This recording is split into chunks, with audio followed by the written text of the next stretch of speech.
Remix. To combine or edit existing materials to produce something new. The term remix originally applied to music. It rose to prominence late last century during the heyday of hip-hop, the first popular music form to incorporate sampling from existing recordings. Early example, the Sugar Hill Gang samples the bass riff from Chic's Good Times in the 1979 hit Rapper's Delight. Now what you hear is not a test, I'm rapping to the beat. And me, the groove, and my friends are gonna try to move your feet.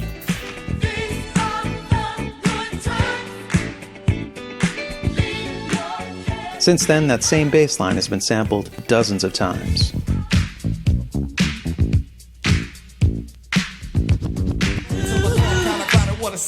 Pulling up with Jodeci, blasting up my 15. I got the good life, no stripe, real nice. And I'm a papa, my son Trey. Eu sou velho caderninho de telefone, com o nome e o número de monte de mulher. E ele vai ligar.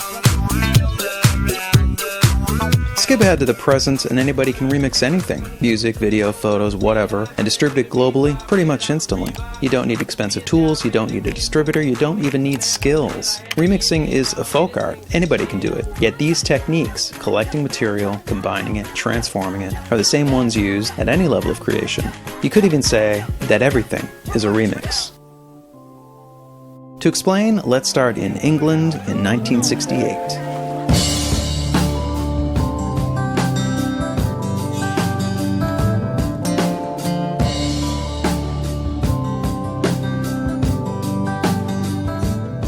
Jimmy Page recruits John Paul Jones, Robert Plant, and John Bonham to form Led Zeppelin. They play extremely loud blues music that will soon be known as, wait. Let's start in Paris in 1961. William Burroughs coins the term heavy metal in the novel The Soft Machine, a book composed using the cut-up technique, taking existing writing and literally chopping it up and rearranging it. So in 1961, William Burroughs not only invents the term heavy metal, the brand of music Zeppelin and a few other groups would pioneer, he also produces an early remix. Back to Zeppelin. By the mid-1970s, Led Zeppelin are the biggest touring rock band in America, yet many critics and peers label them as rip-offs. The case goes like this. The opening and closing sections of Bringin' On Home are lifted from a tune by Willie Dixon entitled, not coincidentally, Bringin' On Home. Got my ticket, got that load. I done bought my ticket, I got my load. The Lemon Song lifts numerous lyrics from Howlin' Wolf's Killin' Floor. I should have quit you.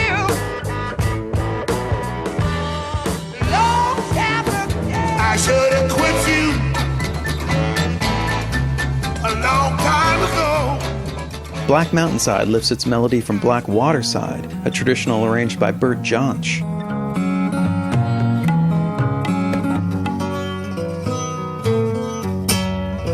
Dazed and Confused features different lyrics but is clearly an uncredited cover of the same titled song by Jake Holmes. Oddly enough, Holmes filed suit over 40 years later in 2010. Been dazed and confused for so long, it's not true. I'm dazed and confused, hanging on by a thread.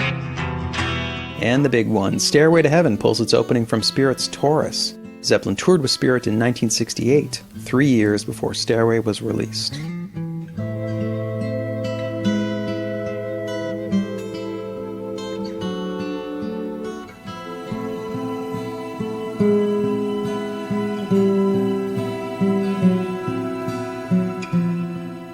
Zeppelin clearly copied a lot of other people's material.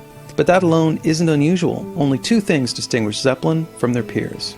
Firstly, when Zeppelin used someone else's material, they didn't attribute songwriting to the original artist. Most British blues groups were recording lots of covers, but unlike Zeppelin, they didn't claim to have written them. Secondly, Zeppelin didn't modify their versions enough to claim they were original. Many bands knock off acts that came before them, but they tend to emulate the general sound rather than specific lyrics or melodies. Zeppelin copied without making fundamental changes. So these two things, covers, performances of other people's material, and knockoffs, copies that stay within legal boundaries, these are long-standing examples of legal remixing. This stuff accounts for almost everything the entertainment industry produces, and that's where we're headed in part 2.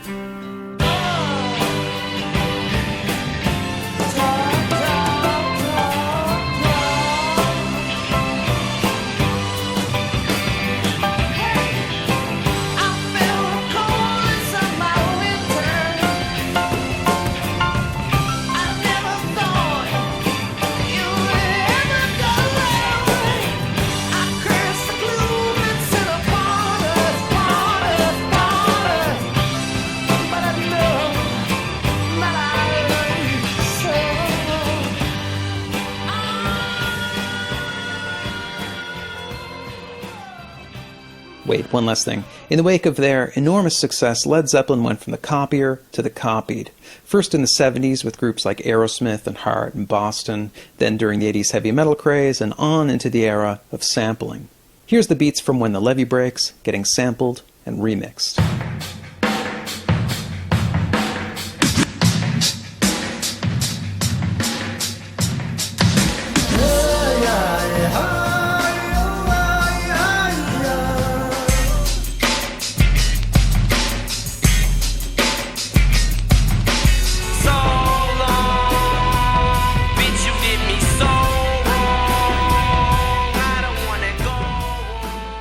In Zeppelin's defense, they never sued anybody.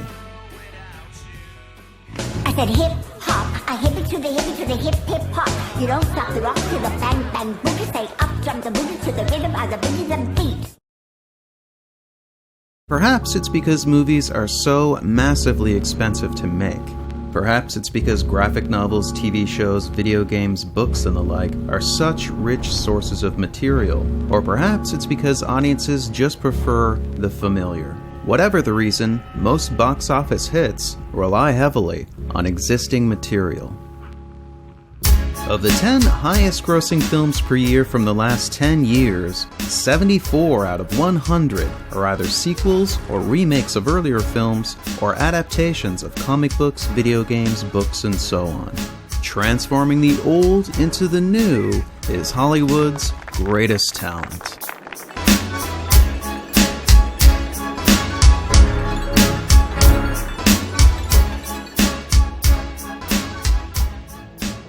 At this point, we've got 3 sequels to a film adapted from a theme park attraction. We've got a movie musical based on a musical which was based on a movie. We've got 2 sequels to a film that was adapted from an animated TV show based on a line of toys. We've got a movie based on 2 books, one of which was based on a blog, which was inspired by the other book that was adapted into the film. Julie and Julia. Do you follow? We've got 11 Star Trek films, 12 Friday the 13th, and 23 James Bonds. We've got stories that have been told, retold, transformed, referenced, and subverted since the dawn of cinema. We've seen vampires morph from hideous monsters to caped bedroom invaders, to campy jokes, to sexy hunks, to sexier hunks. Of the few box office hits that aren't sequels, remakes, or adaptations, the word original wouldn't spring to mind to describe them. These are genre movies, and they stick to pretty standard templates. Genres then break up into subgenres with their own, even more specific conventions. So within the category of horror films, we have subgenres like slasher, zombie, creature feature, and of course, torture porn. All have standard elements that are appropriated, transformed, and subverted. Let's use the biggest film of the decade as an example. Now, it's not a sequel, remake, or adaptation, but it is a genre film, sci-fi, and most tellingly, it's a member of a tiny subgenre where sympathetic white people feel bad about all the murder, pillaging, and annihilation being done on their behalf. I call this subgenre Sorry About Colonialism. I'm talking about movies like Dances with Wolves, The Last Samurai, The Last of the Mohicans, Dune, Lawrence of Arabia, A Man Called Horse, and even Fern Gully and Pocahontas. Films are built on other films, as well as on books, TV shows, actual events, plays, whatever. This applies to everything from the lowliest genre film right on up to revered indie fare. And it even applies to massively influential blockbusters, the kinds of films that reshape pop culture. Which brings us to... Even now, Star Wars endures as a work of impressive imagination, but many of its individual components are as recognizable as the samples in a remix. The foundation for Star Wars comes from Joseph Campbell. He popularized the structures of myth in his book, The Hero with a Thousand Faces. Star Wars follows the outline of the monomyth, which consists of stages like the Call to Adventure, Supernatural Aid, the Belly of the Whale, the Road of Trials, the Meeting with the Goddess, and a bunch more. Also huge influences were the Flash Gordon serials from the 30s and Japanese director Akira Kurosawa. Star Wars plays much like an updated version of Flash Gordon, right down to the soft wipes and the opening titles design. From Kurosawa, we get masters of spiritual martial arts, a low-ranking bickering duo, more soft wipes, a beneath the floorboards hideaway, and a boastful baddie getting his arm chopped off. You just watch yourself. We're wanted men. I have the death sentence on 12 systems.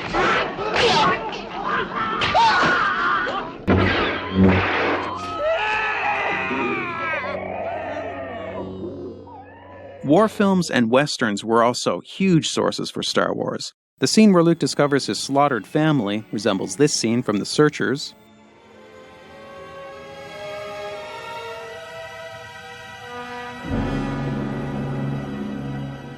And the scene where Han Solo shoots Greedo resembles this scene from The Good, the Bad, and the Ugly. The climactic airstrikes in the Dam Busters, 633 Squadron, and the bridges at Toko-Ri play very similarly to the run on the Death Star. And in many cases, existing shots were even used as templates for Star Wars special effects.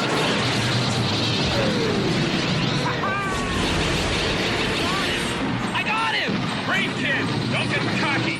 There's also many other elements clearly derived from various films. We have a tin man like the Tin Woman in Metropolis, a couple shots inspired by 2001, a grab the girl and swing scene like this one in The Seventh Voyage of Sinbad, a holographic projection kind of like the one in Forbidden Planet, a rally resembling this one in Triumph of the Will, and cute little robots much like those in Silent Running. George Lucas collected materials, he combined them, he transformed them. Without the films that preceded it, there could be no Star Wars. Creation requires influence. Everything we make is a remix of existing creations, our lives, and the lives of others. As Isaac Newton once said, we stand on the shoulders of giants, which is what he was doing when he adapted that saying from Bernard de Chartres. In Part 3, we'll further explore this idea and chart the blurry boundary between the original and the unoriginal.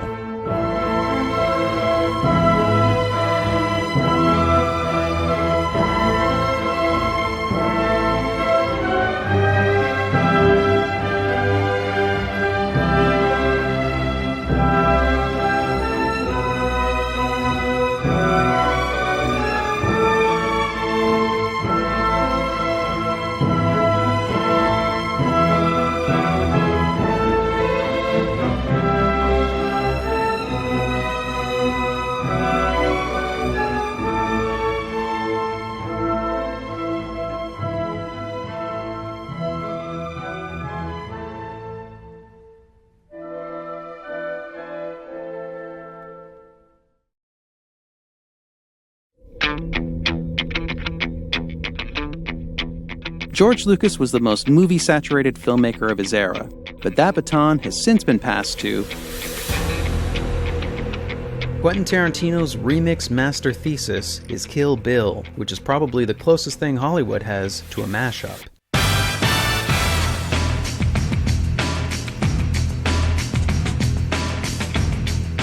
Packed with elements pulled from countless films, Kill Bill raises filmic sampling to new heights of sophistication. The killer nurse scene in particular is almost entirely a recombination of elements from existing films. The basic action is the same as this scene from Black Sunday, where a woman disguised as a nurse attempts to murder a patient with a syringe of red fluid. Daryl Hannah's eye patch is a nod to the lead character in They Call Her One Eye, and the tune she's whistling is taken from the 1968 thriller Twisted Nerve. No, hold inside. Hold tight.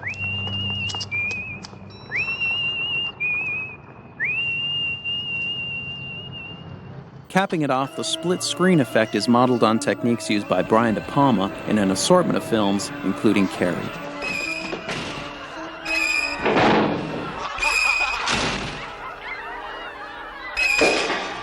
For an extended look at Kill Bill's references, check this out.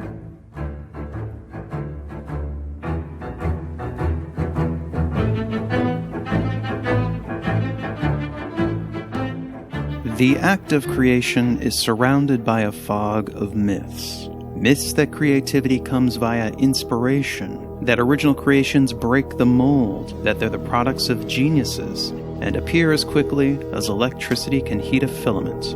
But creativity isn't magic. It happens by applying ordinary tools of thought to existing materials. And the soil from which we grow our creations is something we scorn and misunderstand, even though it gives us so much.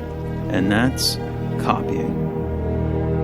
Put simply, copying is how we learn. We can't introduce anything new until we're fluent in the language of our domain. And we do that through emulation. For instance, all artists spend their formative years producing derivative work. Bob Dylan's first album contained 11 cover songs. Richard Pryor began his stand-up career doing a not very good imitation of Bill Cosby. And Hunter S. Thompson retyped The Great Gatsby just to get the feel of writing a great novel.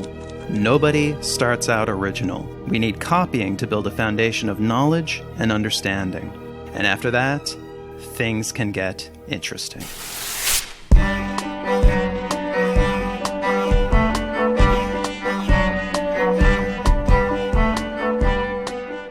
After we've grounded ourselves in the fundamentals through copying, it's then possible to create something new through transformation, taking an idea and creating variations. This is time-consuming tinkering, but it can eventually produce a breakthrough. James Watt created a major improvement to the steam engine because he was assigned to repair a Thomas Newcomen steam engine. He then spent 12 years developing his version. Christopher Latham Scholes modeled his typewriter keyboard on a piano. This design slowly evolved over 5 years into the QWERTY layout we still use today. And Thomas Edison didn't invent the light bulb. His first patent was improvement in electric lamps, but he did produce the first commercially viable one after trying 6,000 different materials for the filament. These are all major advances, but they're not original ideas so much as tipping points in a continuous line of invention by many different people. But the most dramatic results can happen when ideas are combined. By connecting ideas together, creative leaps can be made, producing some of history's biggest breakthroughs.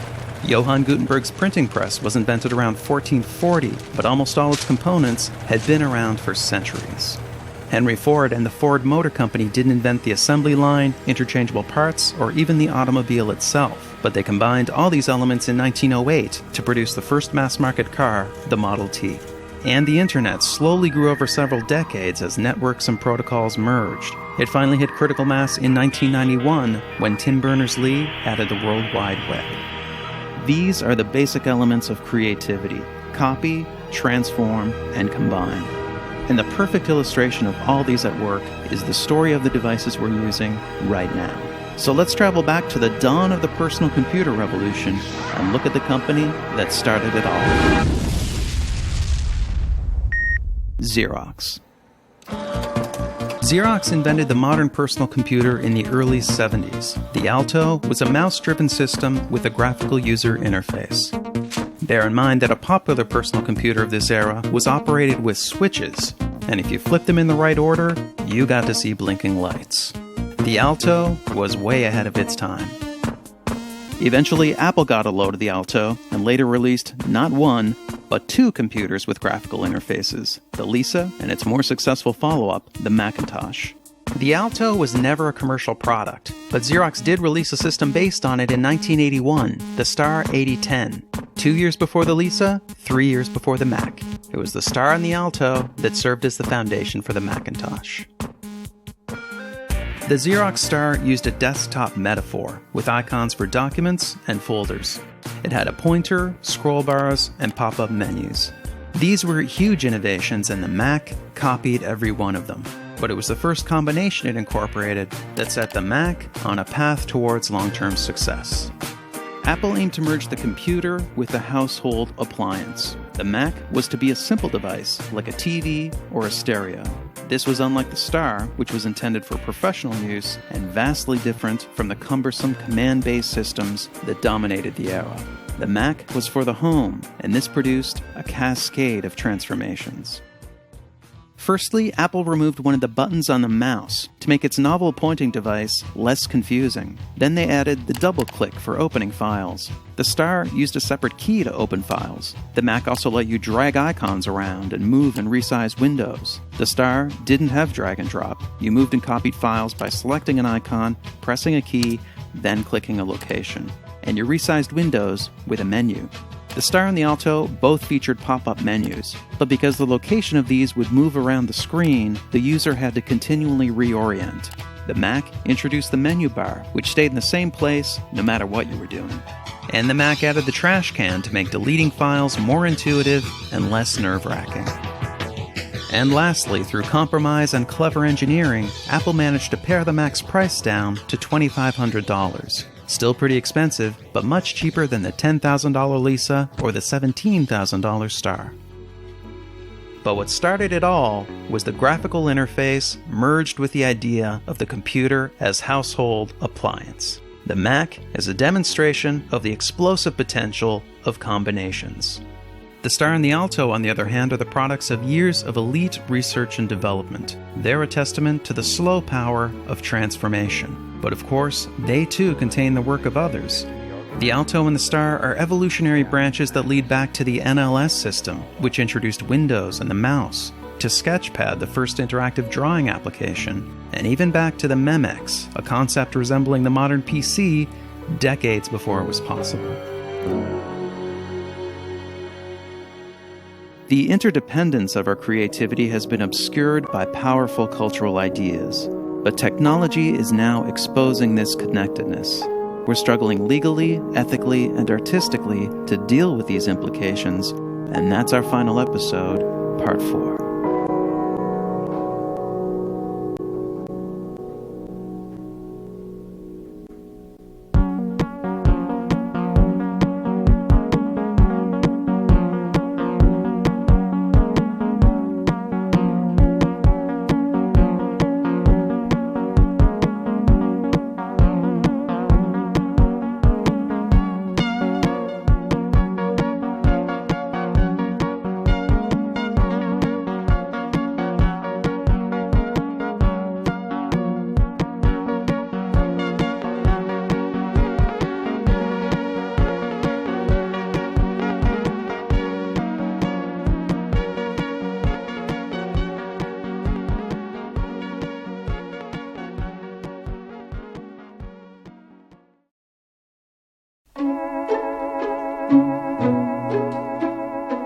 What if Xerox never decided to pursue the graphical interface? Or Thomas Edison found a different trade?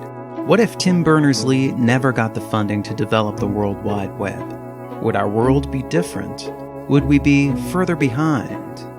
History seems to tell us things wouldn't be so different. Whenever there's a major breakthrough, there's usually others on the same path. Maybe a bit behind, maybe not behind at all. Isaac Newton and Gottfried Leibniz both invented calculus around 1684. Charles Darwin proposed the theory of evolution by natural selection, but Alfred Russel Wallace had pretty much the same idea at pretty much the same time. And Alexander Graham Bell and Elisha Gray filed patents for the telephone on the same day. We call this multiple discovery, the same innovation emerging from different places. Science and invention is riddled with it, but it can also happen in the arts.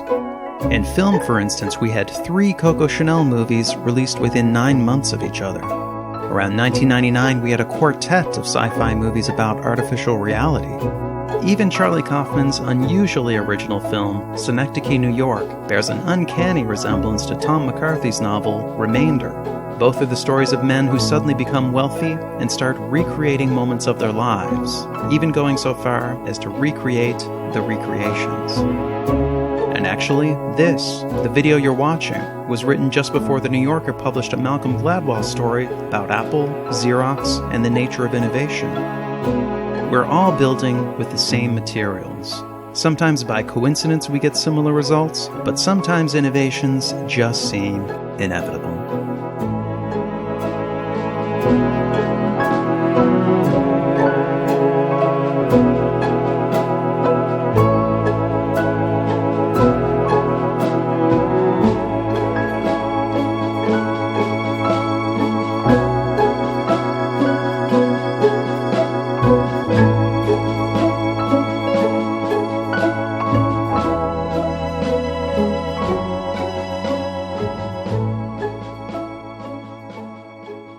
Thanks to iStock Photo for contributing footage to this episode. Check them out at iStockPhoto.com.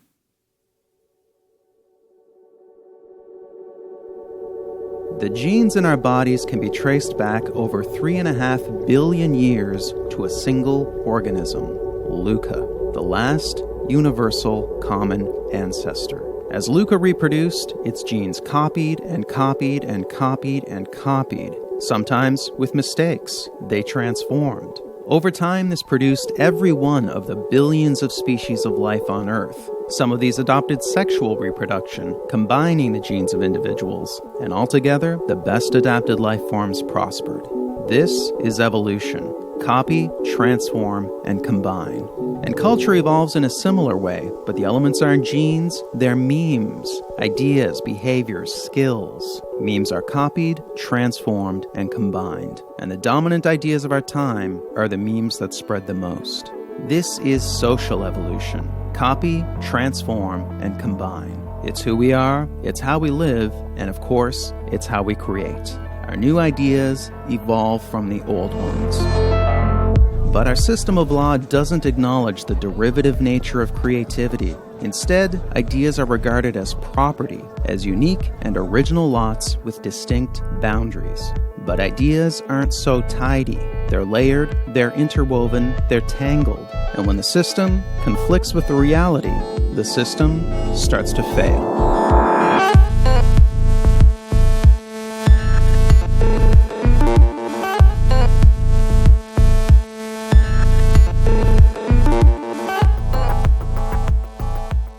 For almost our entire history, ideas were free. The works of Shakespeare, Gutenberg, and Rembrandt could be openly copied and built upon. But the growing dominance of the market economy, where the products of our intellectual labors are bought and sold, produced an unfortunate side effect. Let's say a guy invents a better light bulb. His price needs to cover not just the manufacturing cost, but also the cost of inventing the thing in the first place. Now let's say a competitor starts manufacturing a competing copy. The competitor doesn't need to cover those development costs, so his version can be cheaper. The bottom line, original creations can't compete with the price of copies. In the United States, the introduction of copyrights and patents was intended to address this imbalance. Copyrights covered media, patents covered inventions. Both aim to encourage the creation and proliferation of new ideas by providing a brief and limited period of exclusivity, a period where no one else could copy your work. This gave creators a window in which to cover their investment and earn a profit. After that, their work entered the public domain, where it could spread far and wide and be freely built upon. And it was this that was the goal, a robust public domain, an affordable body of ideas, products, arts, and entertainment available to all. The core belief was in the common good, what would benefit everyone. But over time, the influence of the market transformed this principle beyond recognition. Influential thinkers proposed that ideas are a form of property, and this conviction would eventually yield a new term, intellectual property. This was a meme that would multiply wildly, thanks in part to a quirk of human psychology known as loss aversion.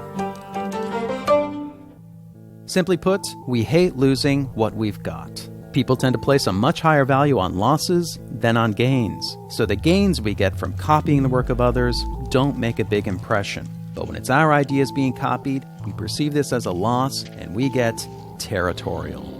For instance, Disney made extensive use of the public domain. Stories like Snow White, Pinocchio, and Alice in Wonderland were all taken from the public domain. But when it came time for the copyright of Disney's early films to expire, they lobbied to have the term of copyright extended. Artist Shepard Fairey has frequently used existing art in his work. This practice came to a head when he was sued by the Associated Press for basing his famous Obama Hope poster on their photo. Nonetheless, when it was his imagery used in a piece by Baxter Orr, Fairey threatened to sue. And lastly, Steve Jobs was sometimes boastful about Apple's history of copying. We have, always been shameless about stealing great ideas. But he harbored deep grudges against those who dared to copy Apple. I'm going to destroy Android because it's a stolen product. I'm willing to go thermonuclear war on this. When we copy, we justify it. When others copy, we vilify it. Most of us have no problem with copying, as long as we're the ones doing it. So with a blind eye toward our own mimicry and propelled by faith in markets and ownership, intellectual property swelled beyond its original scope, with broader interpretations of existing laws, new legislation, new realms of coverage, and alluring rewards. In 1981, George Harrison lost a $1.5 million case for subconsciously copying the doo-wop hit He's So Fine in his ballad, My Sweet Lord.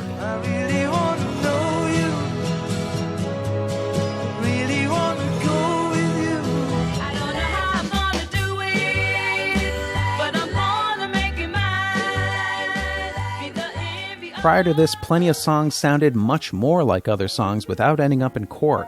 Ray Charles created the prototype for soul music when he based I Got a Woman on the gospel song It Must Be Jesus. There's a man be Jesus. Going around be Jesus. Taking names be Jesus. Oh Lord, say I got a woman way over town, good to me. Oh yeah. Starting in the late 90s, a series of new copyright laws and regulations began to be introduced, and many more are in the works. The most ambitious in scope are trade agreements. Because these are treaties and not laws, they can be negotiated in secret, with no public input and no congressional approval. In 2011, ACTA was signed by President Obama, and the Trans-Pacific Partnership Agreement, currently being written in secret, aims to spread even stronger U.S.-style protections around the world. Of course, when the United States itself was a developing economy, it refused to sign treaties and had no protection for foreign creators. Charles Dickens famously complained about America's bustling book piracy market, calling it a horrible thing that scoundrel booksellers should grow rich. Patent coverage made the leap from physical inventions to virtual ones, most notably software. But this is not a natural transition. A patent is a blueprint for how to make an invention. Software patents are more like a loose description of what something would be like if it actually was invented. And software patents are written in the broadest possible language to get the broadest possible protection. The vagueness of these terms can sometimes reach absurd levels. For example, information manufacturing machine, which covers anything computer-like, or material object, which covers pretty much anything. The fuzziness of software patents boundaries has turned the smartphone industry into one giant turf war.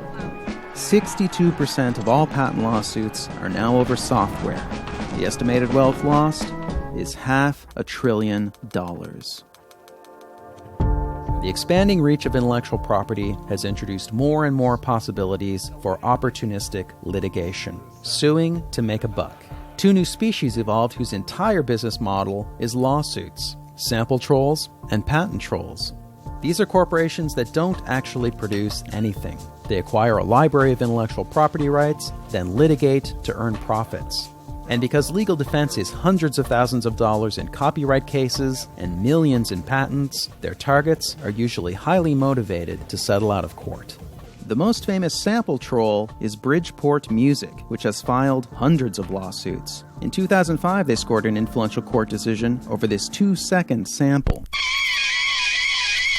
That's it. And not only was the sample short, it was virtually unrecognizable.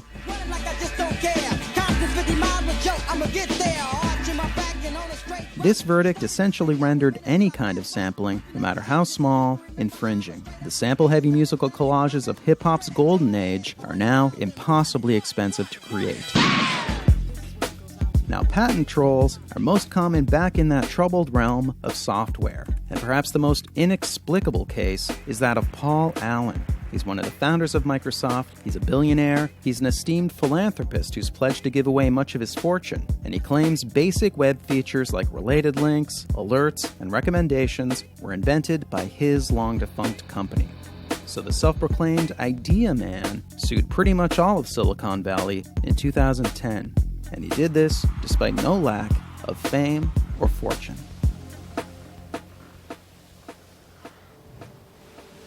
So to recap, the full picture looks like this. We believe that ideas are property, and we're excessively territorial when we feel that property belongs to us. Our laws then indulge this bias with ever-broadening protections and massive rewards. Meanwhile, huge legal fees encourage defendants to pay up and settle out of court. It's a discouraging scenario, and it begs the question, what now?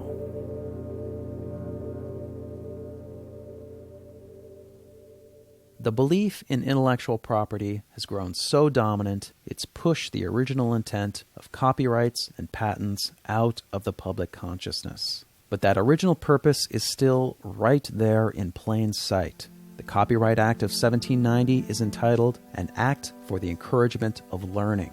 The Patent Act is to promote the progress of useful arts.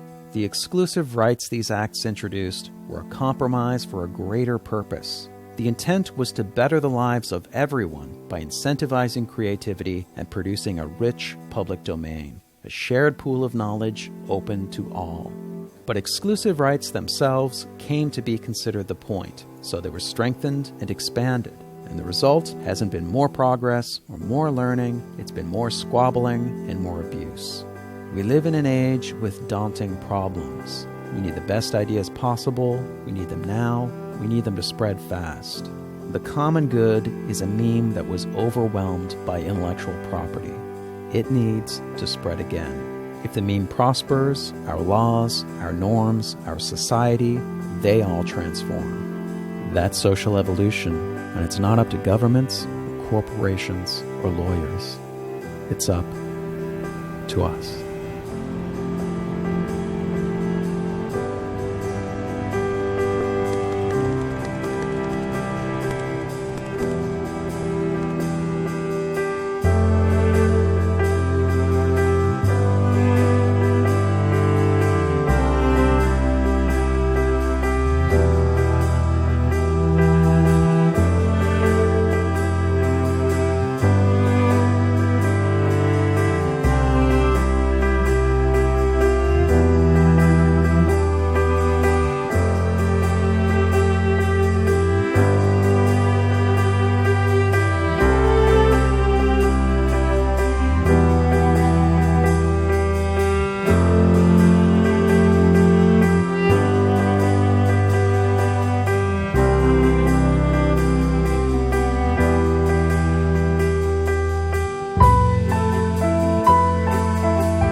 Empty soon.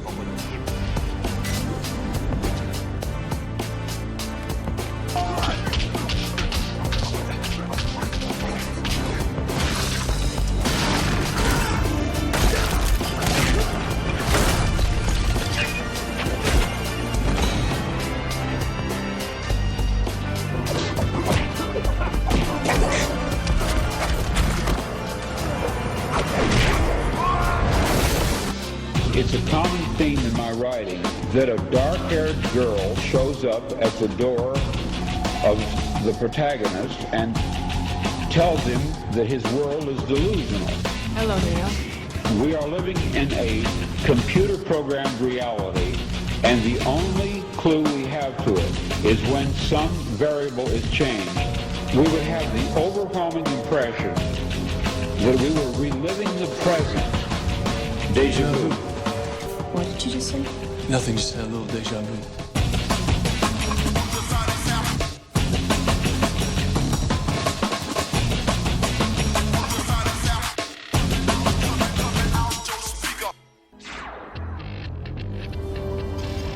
Jiu-jitsu. I'm going to learn jiu-jitsu.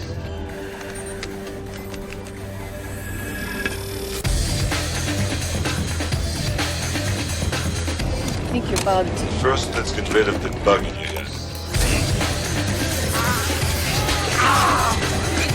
Jesus Christ, that thing's real! You're not here, neither am I. You're strapped into an implant chair, and I'm monitoring you from the Psychoprobe console. We're inside a computer program? Is it really so hard to believe? Swallow this. It's a symbol of your desire to return to reality. You take the red pill, you stay in Wonderland, and I show you how deep the rabbit hole goes.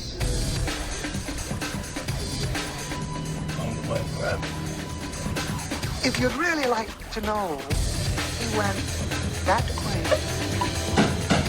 Who did? The white rat. He did?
World as it was at the end of the 20th century.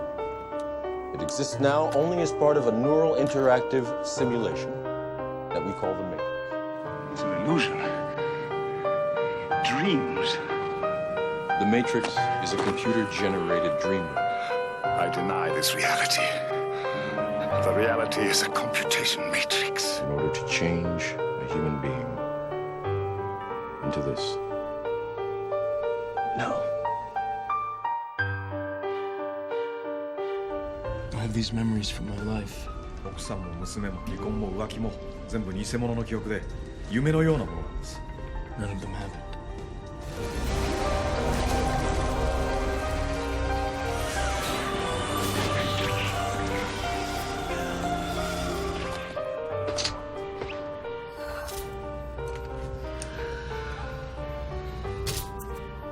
This will feel a little weird.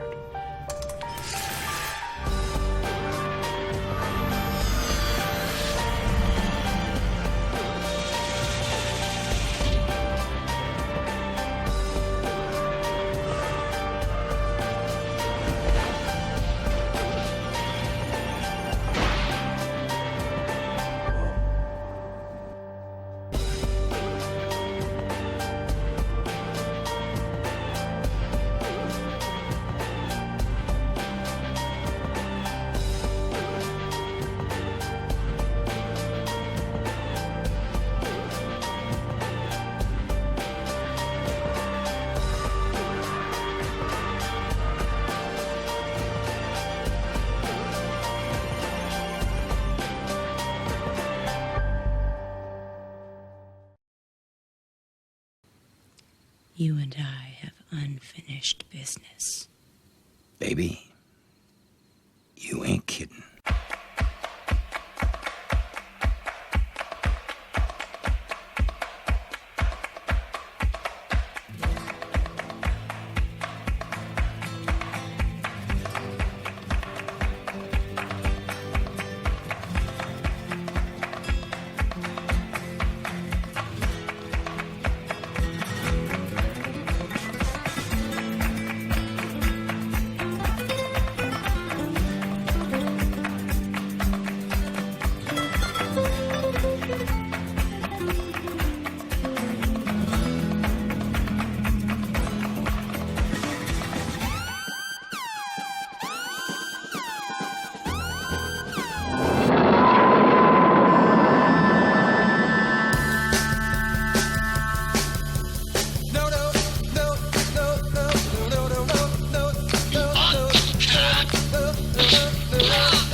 Shake like I do, nobody can do the shake like I do, nobody can do. Like I do, nobody can do. Like I do, don't you know I'm gonna skate I do? Ain't nobody do it for me, nobody but me. I'm gonna feel I do. Ain't nobody do it for me, baby, nobody but me. Well, let me tell you, nobody, but nobody but me. Let me tell you, nobody.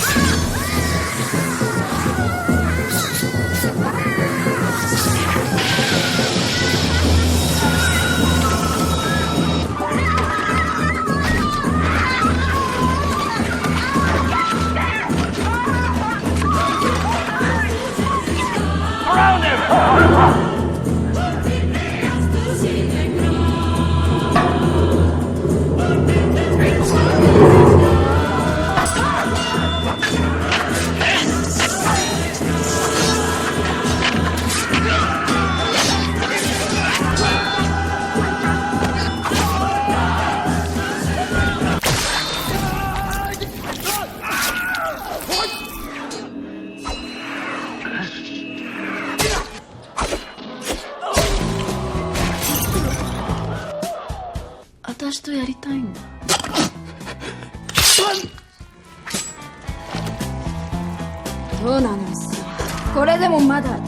There's a nail in the door and there's glass on the lawn, tacks on the floor and the TV is on.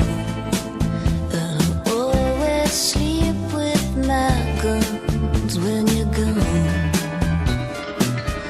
There's a blade by the bed. When I was little, my father was famous. He was the greatest samurai in the empire.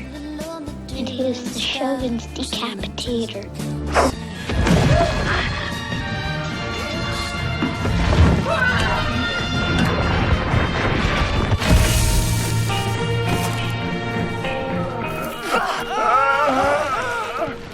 And so, Blondie? It's your baby.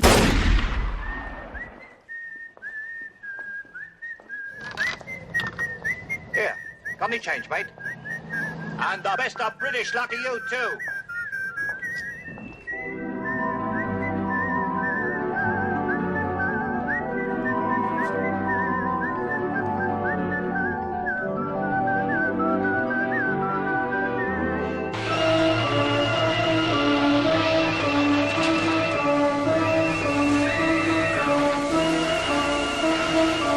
If only I could move a little bit, my feet. Wiggle your big toe. Wiggle your big toe. Wiggle your big toe. Ray. I'm sorry, bud. That was rude of me, wasn't it? Vincent. Now you should listen to this, because this concerns you. Now you gotta listen to this, man, because this concerns you, all right?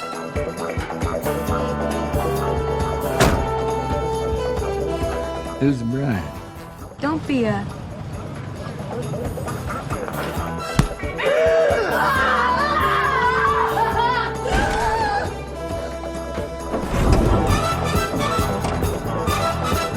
There are some dudes in a bar with busted heads and broken jaws. One hit 'em. Chantana! There are some pimps in their graves who blew those pimps away. Chantana! There's a girl that's so fine with stars in her eyes.